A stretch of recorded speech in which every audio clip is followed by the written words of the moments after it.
History of Afghanistan flag. Here is the story of how Afghanistan's flag has evolved over the past 100 years.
The Taliban intends to replace Afghanistan national flag with their white banner bearing the Shahada, La ilaha illallah Muhammadur Rasulullah.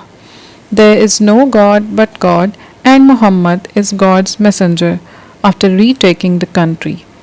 The removal of the Afghan's flag has triggered protests in at least two Afghan cities, with at least three people killed in the eastern city of Jalalabad during an anti Taliban protest.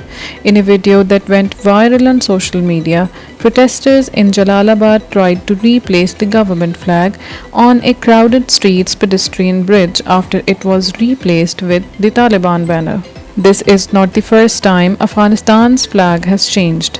Since the Emirates of Afghanistan became fully independent from Britain more than 100 years ago, its flag has changed at least 18 times.